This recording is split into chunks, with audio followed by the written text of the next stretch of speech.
You do not have to be good. You do not have to walk on your knees for 100 miles through the desert repenting. You only have to let the soft animal of your body love what it loves. Tell me about despair, yours, and I will tell you mine. Meanwhile, the world goes on. Meanwhile, the sun and the clear pebbles of the rain are moving across the landscapes, over the prairies and the deep trees. The mountains and the rivers, meanwhile, the mountains and the rivers. Meanwhile, the wild geese, high in the clean blue air, are heading home again. Whoever you are, no matter how lonely, the world offers itself to your imagination, calls to you like the wild geese, harsh and exciting, over and over, announcing your place in the family of things. Please rise and body your spirit for this morning's opening hymn.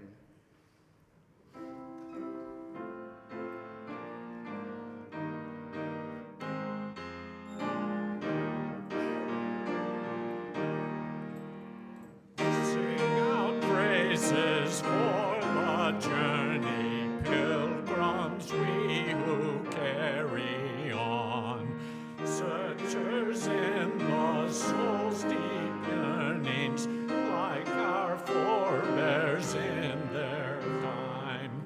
We seek out the Spirit's wholeness in the endless human quest.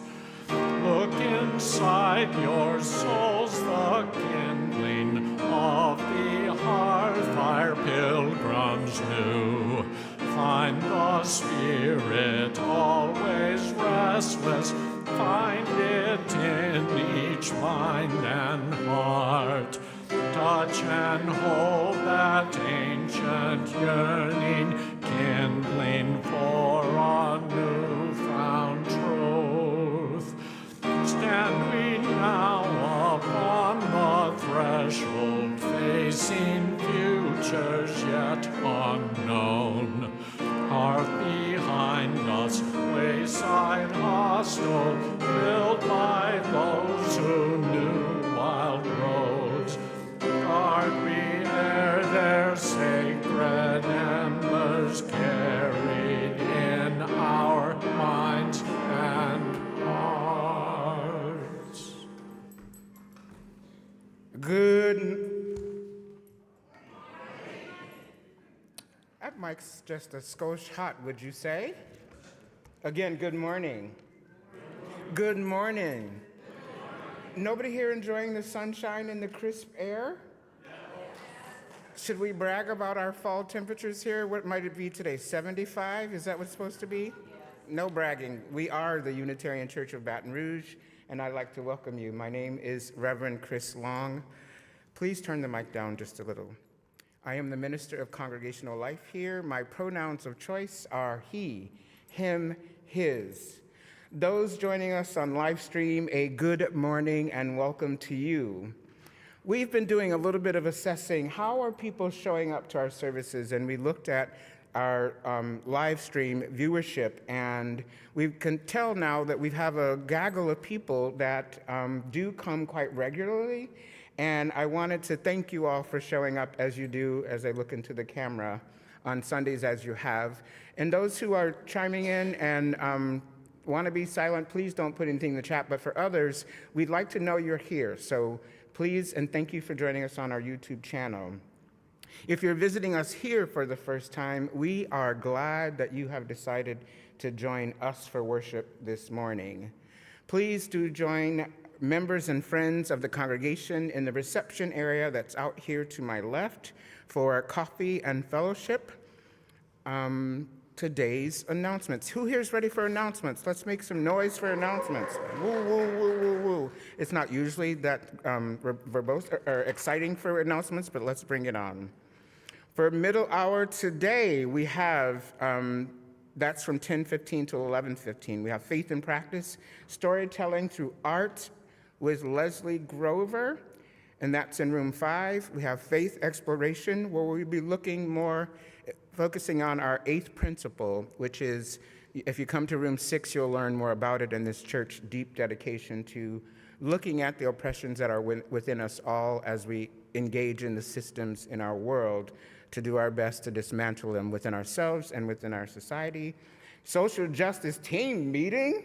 Guess how many we had at our last social justice team meeting? Oh, just a little whoop whoop. We had 30 folks, and they're doing some things under the leadership of our co-chairs. And we will meet in room 7, and then for pre-K, room 2, elementary, room 3, and youth in room 1. What's happening December 3rd? Blood drive? Blood drive. There's a blood drive, which I'm learning about right now. And we have our child dedication, right? Our sacred service of inviting our children through ritual into this congregation. Please, if you haven't already contacted Kathy Smith, our Director of Family Ministries, to let her know that you would like to have your child dedicated. There's a nice and growing list of those. Also on the 3rd, we will be trimming our Christmas or holiday tree. We'll call it Christmas holiday, whatever fits your fancy. And they're going to be bringing back the loop, what is it called? Ornament that we, what's it called? Paper chain. That's going to be coming back on the 3rd, next Sunday.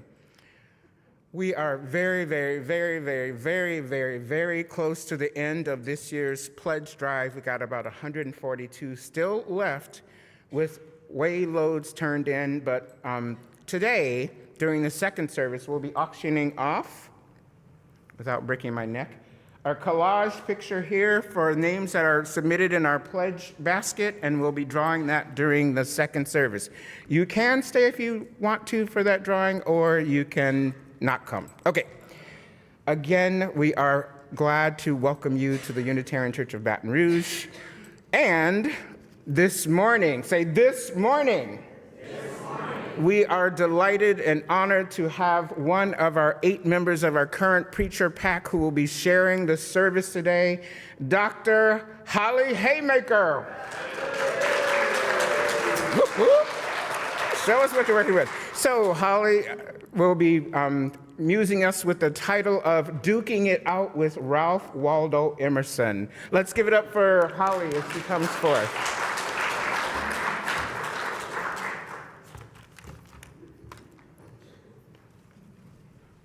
Thank you.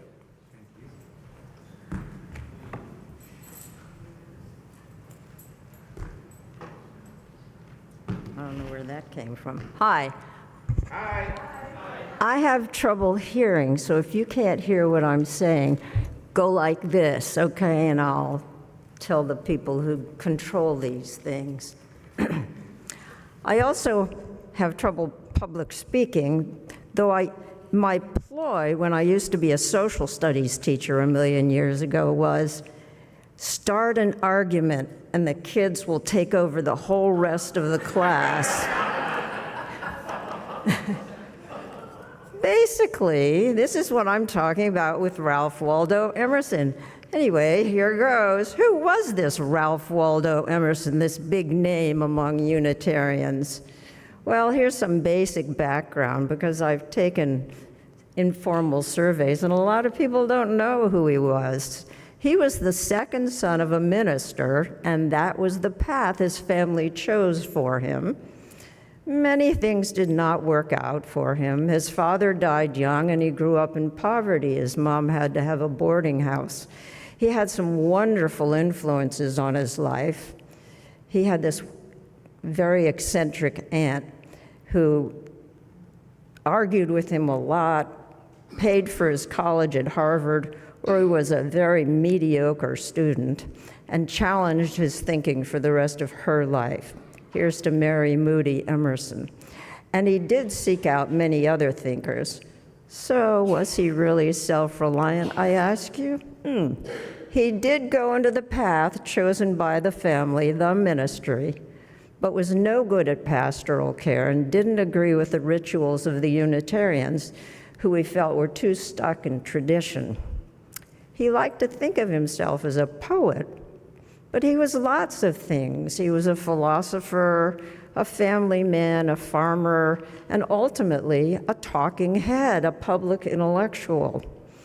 He lived in Concord, Massachusetts, in that big white house, which he filled with characters like Henry David Thoreau and Margaret Fuller, but more of that later. Concord is a small town not too far from Boston. And how did he make his living once he left the ministry?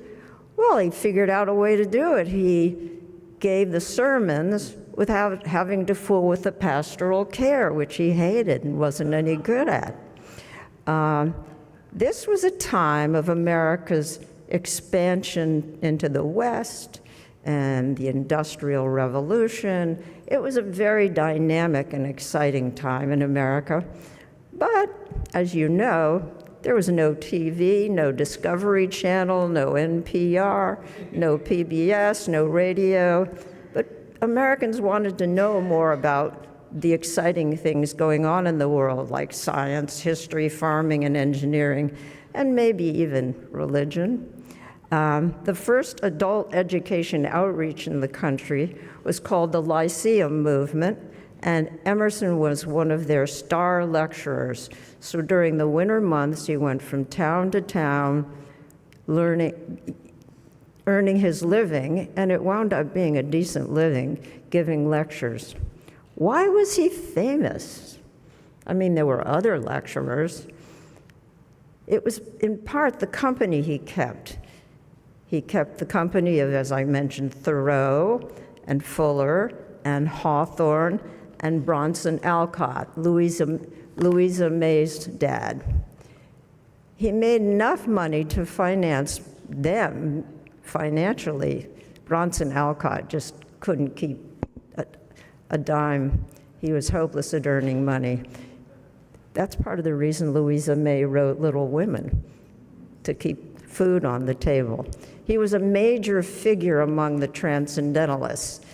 This is not a sermon on transcendentalism. If you want to learn about that, ask Aaron. He's the one who knows all about it, and maybe we should get him to give us a talk, Aaron Sheehan-Dean.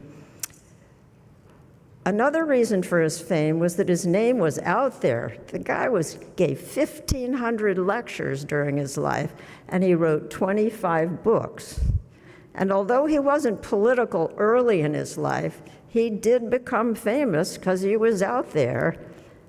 And then in 1850 came the Fugitive Slave Act, which required that slaves be returned to their owners even if they were in a free state, such as Massachusetts. And he was so enraged by this that he began to become a speaker in the area of abolition. He even went and spoke with Lincoln himself. And so that earned him more fame. Thank you. What's next? Yours.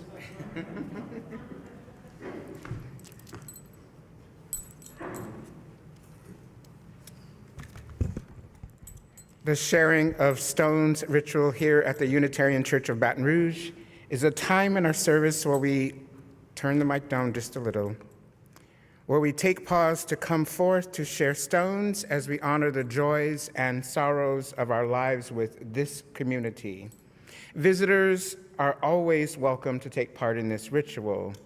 Every week, those who gather are invited to sign cards for members of the congregation at the Congregational Care Team table that is just out in the reception area as well. Today, we have 2 cards to sign for members of the church for thoughts of continued healing.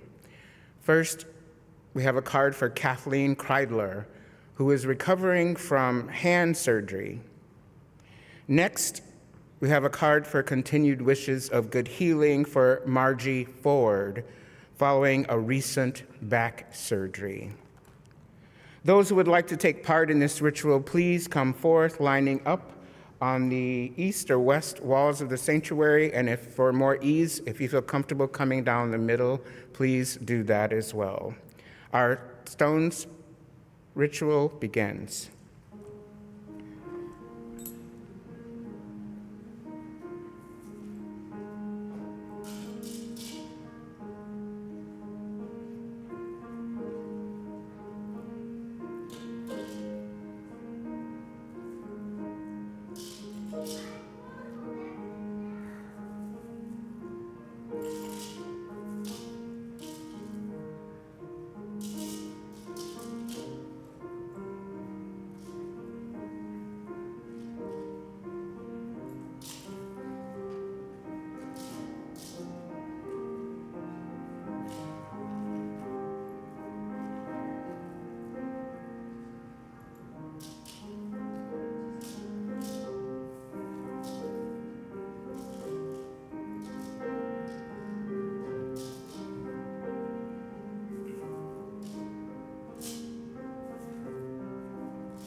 let us say together our chalice lighting words. With hope to make this a better world, we light this flame. Its light is a symbol of the power of love.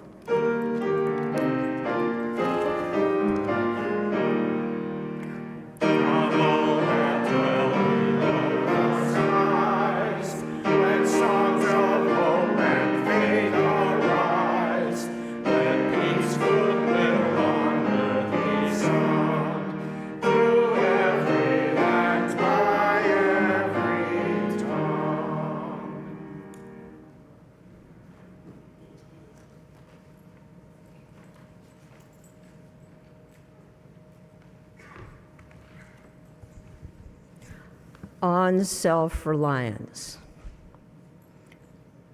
When Nathan offered a preaching class, I thought, sure, I'll do that. I'd been listening to these sermons for years. Let's go behind the curtain and see how they're put together. Then he asked that we each bring a story that has always troubled us. My fellow preachers chose biblical stories. They had a story to deal with, a myth. Well, this is not biblical, although there are as many opinions, I think, in Emerson's writings as there are stories that disagree with each other in the Bible. I have a long-term and not very cordial relationship with Ralph Waldo Emerson. When I was in my senior year of college, and I studied American history at that point, we were assigned his essay, Self-Reliance. It's the essay most commonly assigned to classes. It was late at night, and I was alone, and I was reading this essay, and I burst into tears. And I cried, and I cried, and I tried to stop crying. I couldn't. I cried so much that I got up the next morning and went off to the mental health clinic at college. Was it because I had to write a paper on this damn essay? I don't know, but it got me into therapy, and by the time I actually got to therapy, I was working on other stuff and forgot about Emerson, sort of, or maybe I just didn't want to deal with him.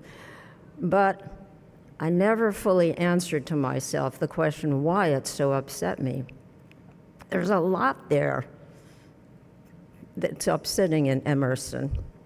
I'm not going to take on more than this one essay, Self-Reliance. I'm not alone in being disturbed by this one essay. In 2011, in the New York Times Magazine, I found an article called The Foul Reign of Self-Reliance. Emerson's famous call to independent thinking gives rise to every faddish movement in America, from birthers to Etsy to Blink.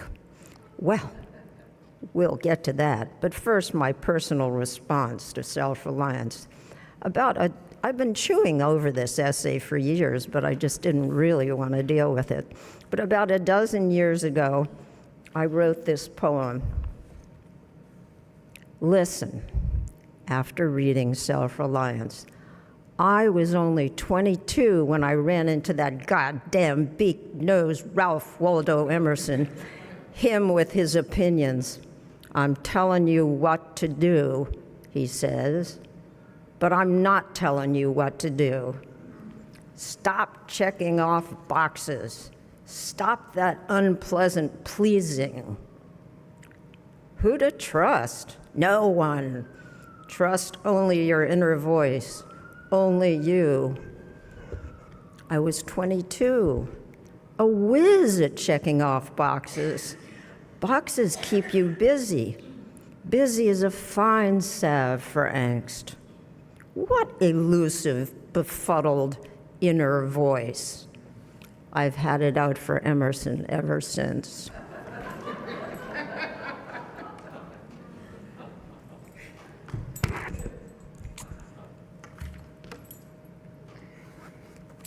This church is generous in many ways.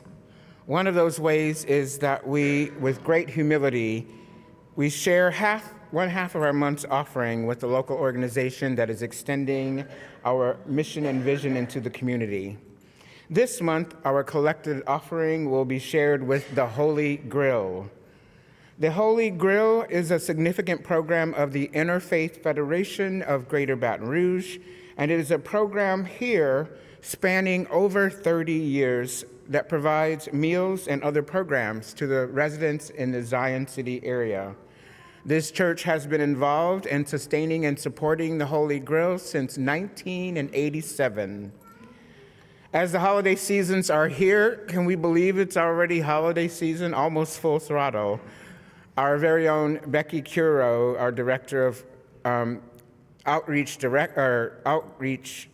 Director, has shared this. Volunteers are still needed for our last service of the year at the Holy Grill. That's going to be Monday to Friday, December 4th to December 8th. At lunchtime, 5 servers are needed each day. So please do, if you haven't and you have the time to come and continue our great legacy there at the Holy Grill, please sign up in the receptionist area as well. Visitors, please feel no obligation to give. We at this church are building on our financial giving as a spiritual practice, extending our values into the community.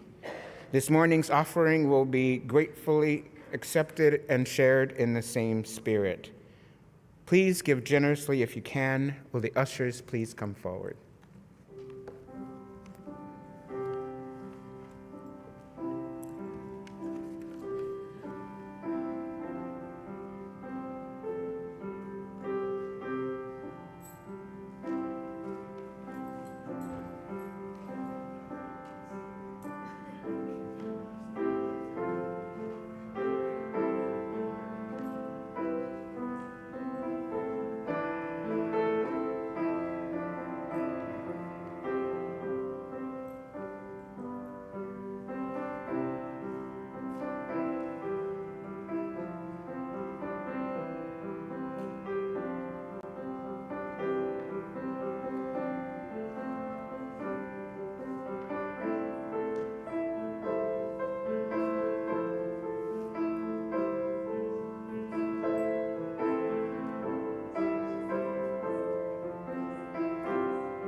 These roses under my window make no reference to former roses or to better ones.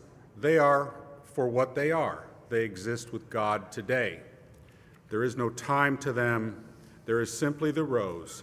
It is perfect in every moment of its existence. Before a leaf bud has burst, its whole life acts.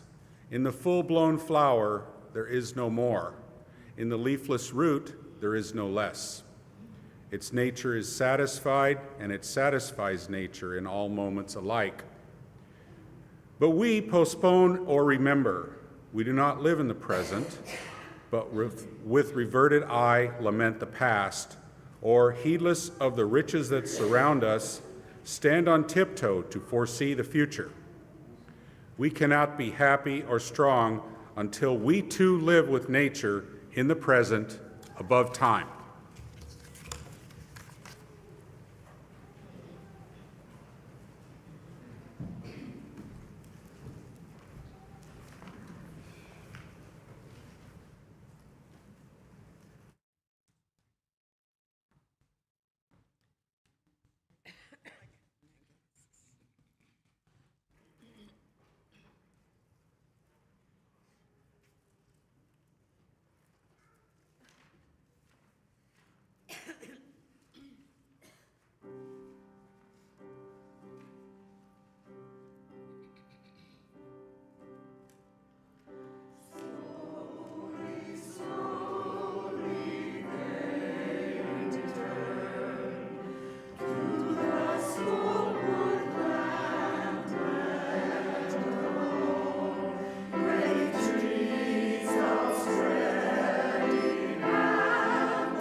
You thought this sermon was being brought to you by the preacher pack, but this is the first of my advertisements here.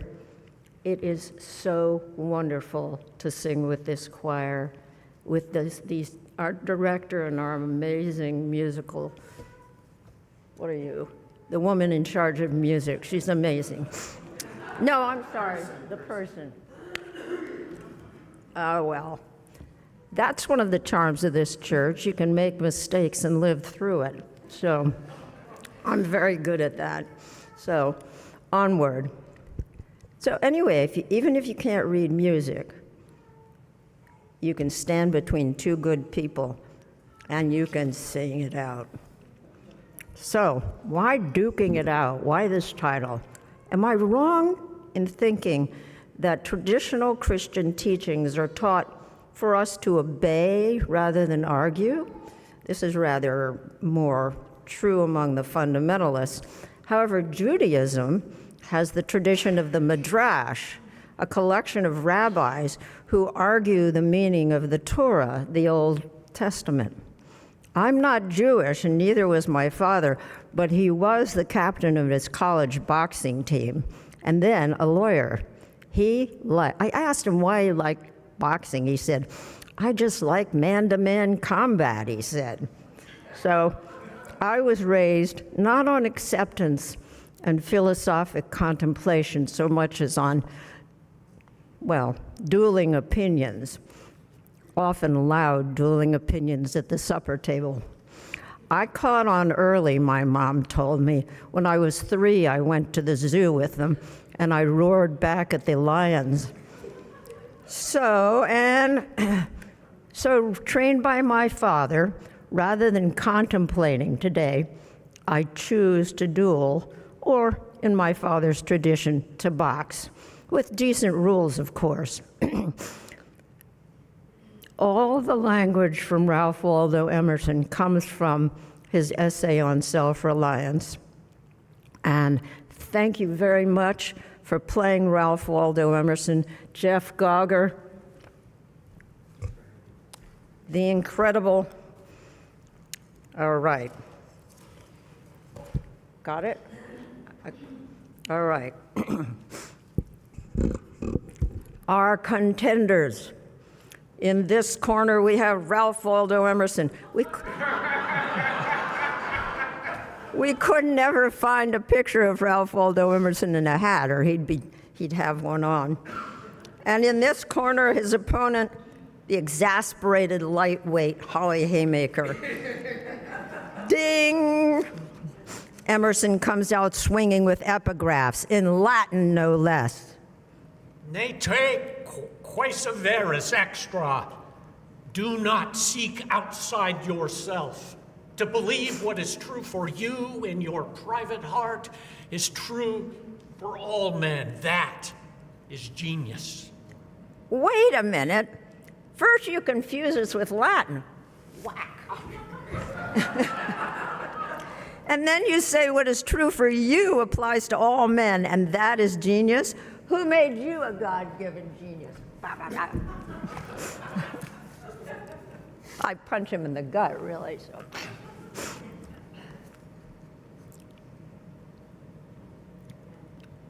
Round 2. Oh, I'm sorry. That was me to do. Round 2, ding.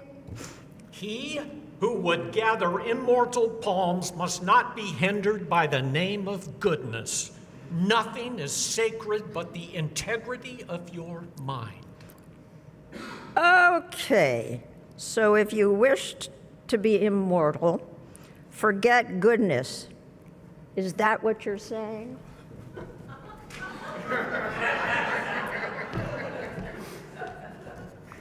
Ding, round 3. Oops, I guess it's the second round too, but what the heck? No, 3. Do not tell me, as a good man did today, of my obligation to put men in good situations. Are they my poor? Okay. Forget kindness, too. Of course they aren't your poor, mister. You married well, inherited your wife's money. To whom are you obligated? No one. Ding, round 4. Emerson. I must be myself. I cannot break myself any longer for you or you. If you are noble, I will love you. If you are not, I will not hurt you and myself by hypocritical attentions. Got that? Excuse me, Mr. High and Mighty. Are you saying it would be hypocrisy to hang out with or give any attention to someone who is not noble, someone who perhaps doesn't have much money or is poor, struggling, unhappy?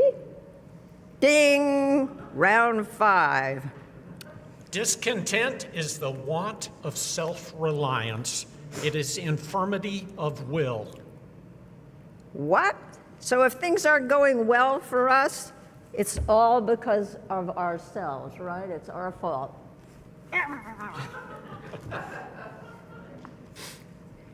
Ding, round 6. The secret of fortune is joy in our hands. Welcome evermore to gods and men is the self-helping man. For him, all doors are flung wide. Our love goes out to embrace him because he does not need it. Once again, we are to love those who don't need anything, right? We love those who have the full capacity to help themselves. Enough of this. I hope the transition to the roses and the trees and the nature stuff, but they already happened, so enough of this, period. Thank you, Jeff, and on with the sermon. Or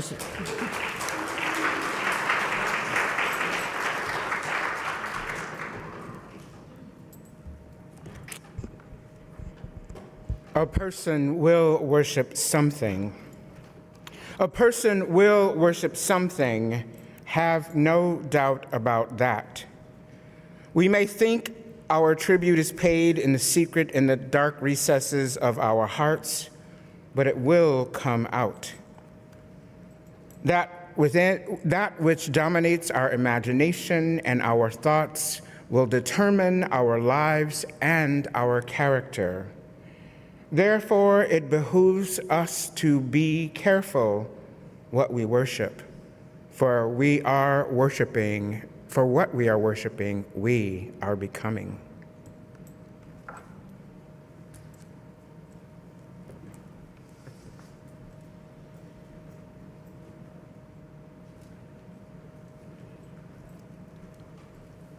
Please remain seated for this next hymn.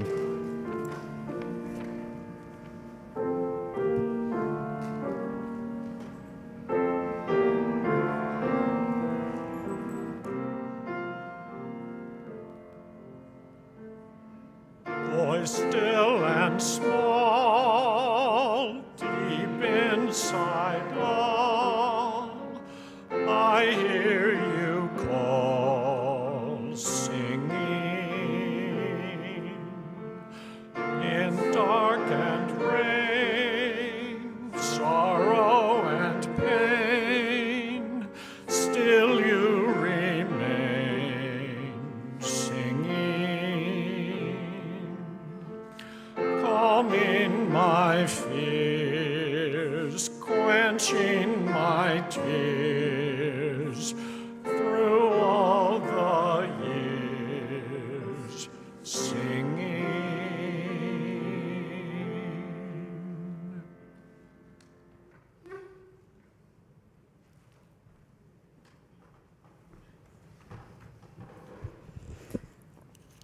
Emerson is confusing, and much of his message, as you heard, is toxic. Why I chose to take on something confusing when my brain is always confused anyway, I don't know, but I do agree with this comment of Emerson's. A foolish consistency is the hobgoblin of petty minds. Isn't that wonderful? An Emerson quote I can agree with.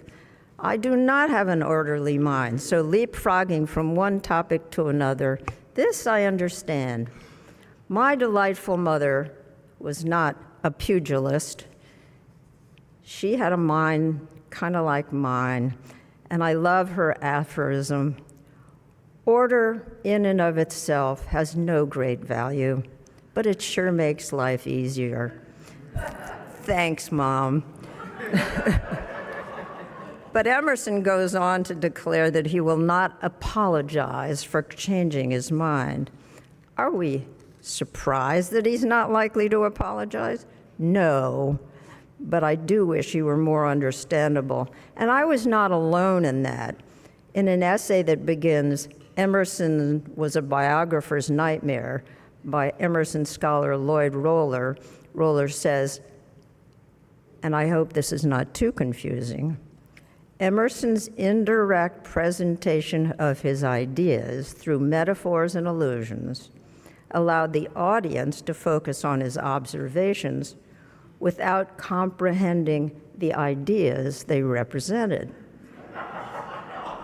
I.e., sounds good, but when you walk out of the lecture hall, what do you remember?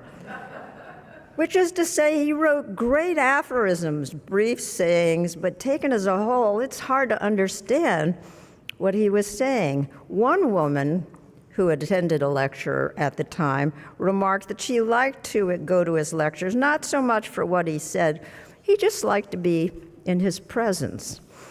Another person described his talks as a bag of buckshot held together by canvas. Emerson read his lectures. Well, I guess he had to. He gave 1,500 of them. He often gave the same lecture in different locations. I read that in one of them, he stopped briefly after a certain sentence and said he didn't believe that thought anymore, and then he just kept on reading. Let's look at this particular essay on self-reliance. I just plain didn't get many of the messages in it. Personally, I was not ready for it. Self-reliance, growing up, I didn't want to hear that. I loved college. Teachers there to help you understand different subjects, groups of students who discussed and puzzled things out. But I didn't like to write papers. My mind just wants to collect ideas, but organize them? What a nightmare. Wait, isn't that like writing a sermon? What did I think I was getting into? Oh well, too late now. The message I really didn't like was that we are the sole creators of our own destinies, and if we fail, it's our fault. Blame the poor and praise the deserving rich, and the poor have heard this message. Research in American attitudes bears this out. Poor people tend to experience a negative stereotyping effect and consider themselves low in competence and flawed at the root. That self-image, on top of all the stresses of dealing with poverty in an ungenerous nation. I also do not like Emerson's recommendation to go it alone. Do it yourself. Alas and alack, many Americans believe that success is something a person achieves on their own.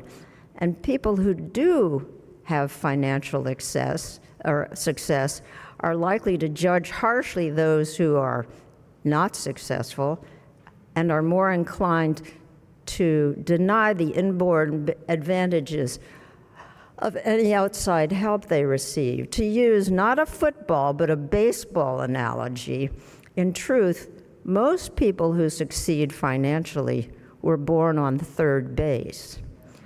What is success anyway?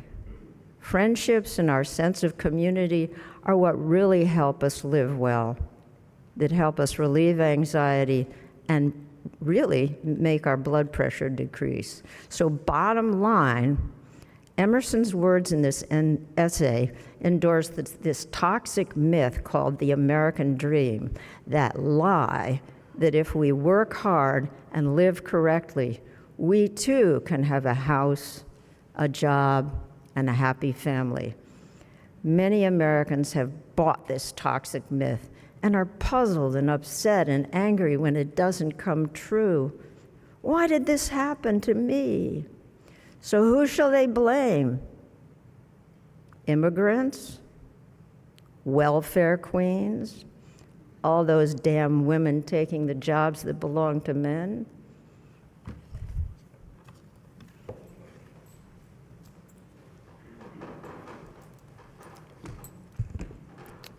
Please rise in body or spirit for the singing of our next hymn.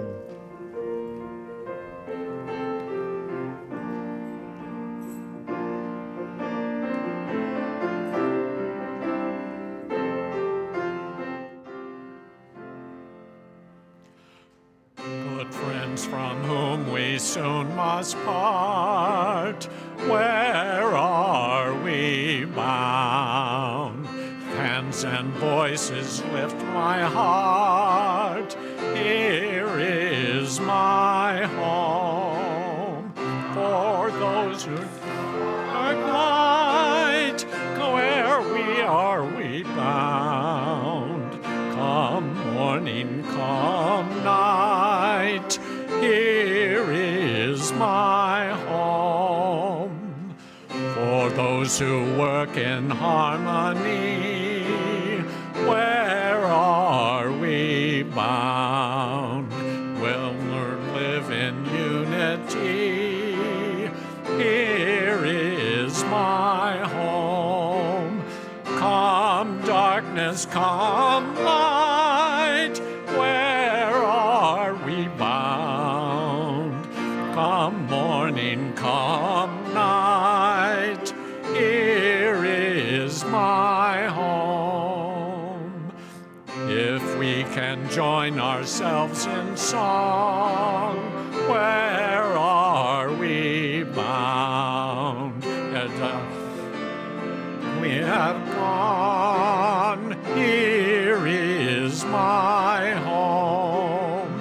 Come darkness, come light, where are we bound? Come morning, come night, here is my home. The spirit which finds music here, where are we bound? Will you live forever in the air? Here is my home. Come darkness, come light, where are we bound? Come morning, come night, here is my home.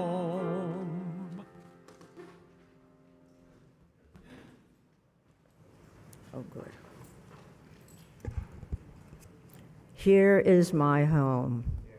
I had never heard that song before. It's new? Great. Fits right in, but not just yet. This church is a place for struggle. Ah, Emerson. Here we are with the respected lecturer who is trained in the theological thought of the 1820s, who now rebels against that thought. He's trying to figure out his philosophy, and at the same time, he's telling us what to do. No wonder he's confusing. He's a respected lecturer in a new country. His message is, don't depend on the thoughts and traditions of the old world. This is a new world.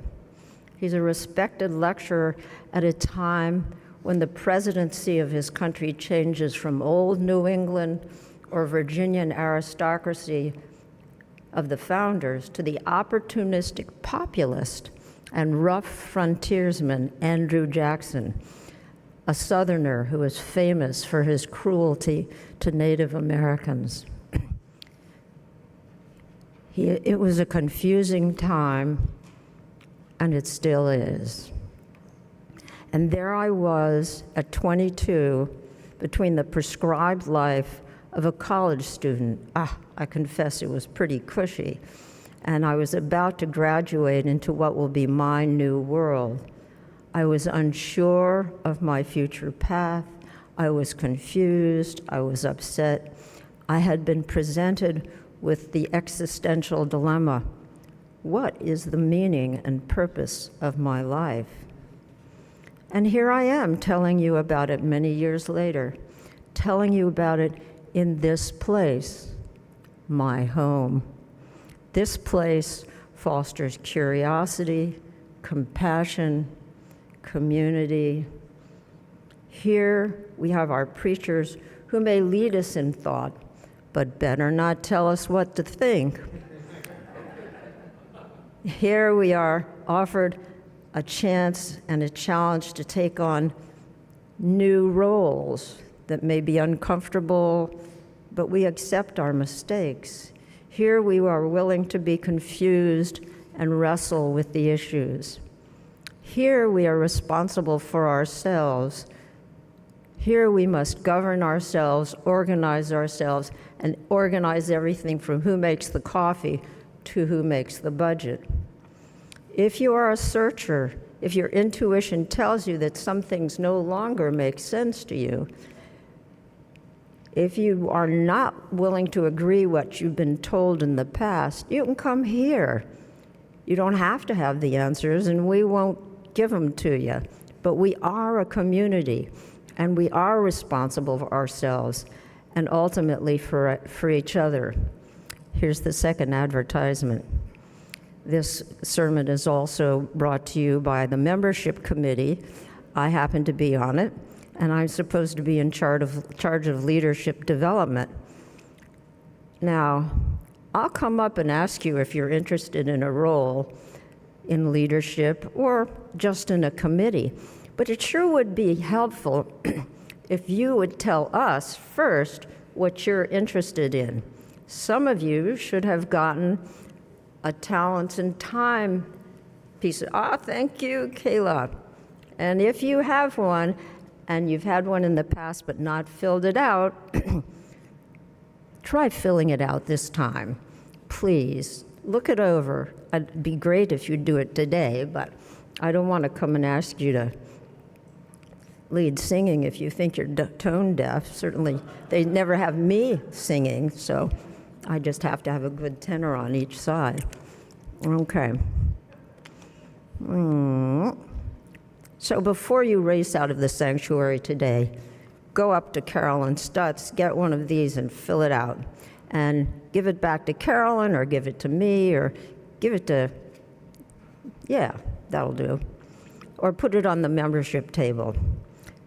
Finally, has this scattered mind of mine confused you completely? Have I answered the question I asked? Have I figured out why I was so upset and so overwhelmed by this essay? I think I have. I was upset because his language is confusing and frustrating, and it made me feel stupid, and so I felt depressed, and people often cry when they feel they're belittled and have been called stupid. I hate being called stupid. Well, maybe not by my grandchildren. How can you avoid that? And although I hadn't been consistent, I'd been generally well behaved. And here was this guy in authority, and I tried to follow the rules most of the time, and I just totally disagreed with him. So that made me feel a little upset. And what really upset me was that he presented me with that gift of the existential dilemma, especially when I was not ready for it. The gift of freedom, and with that freedom, I was cut loose on my own. Oh my, this is my story of my struggle, and I don't know if this existential dilemma ever happened to you, but it did happen to me, and it lasted a number of years, and it seems to pop up now and then all the time, which is one of the reasons I love coming here. I can bring my existential dilemmas. And thank you for listening while I puzzled this out. Some of this may be obvious to you, and a little more to me. And thank you for your presence, which creates our beloved community. And here we can honor and support each other as we work through things that are confusing to us, where we can work toward justice as best we can. Thank you.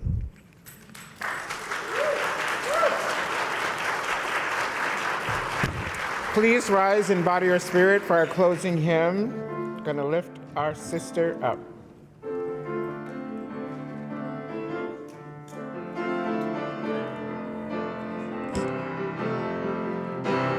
Gonna lift my sister up heavy. I'm gonna lift my sister up, she is not heavy. I'm gonna lift my sister up, she is not heavy. If I don't lift her up, if I don't lift her up, if I don't lift her up, I will fall down. I'm gonna lift my people up, they are not heavy. I'm gonna lift my people up, they are not heavy. I'm gonna lift my people up, they are not heavy.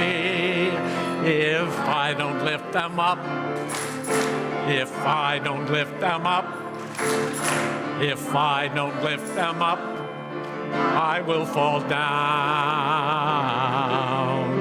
I'm gonna lift my brother up, he is not heavy. I'm gonna lift my brother up, he is not heavy. I'm gonna lift my brother up, he is not heavy. If I don't lift him up, if I don't lift him up, if I don't lift him up, I will fall down. Lift my neighbor up, they are not heavy. I'm gonna lift my neighbor up, they are not heavy. I'm gonna lift my neighbor up, they are not heavy. If I don't lift them up, if I don't lift them up, if I don't lift them up, I will fall down.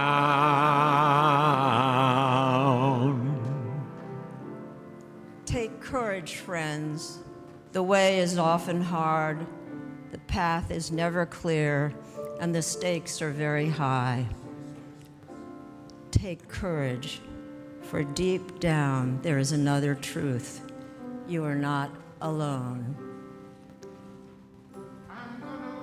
My neighbor up, they are not heavy. I'm gonna lift my neighbor up, they are not heavy.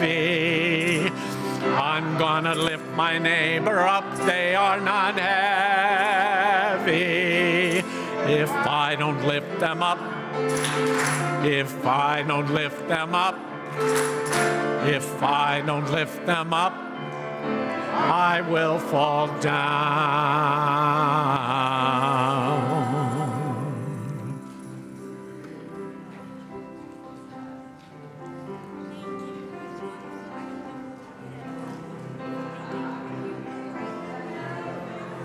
Morning, how are you?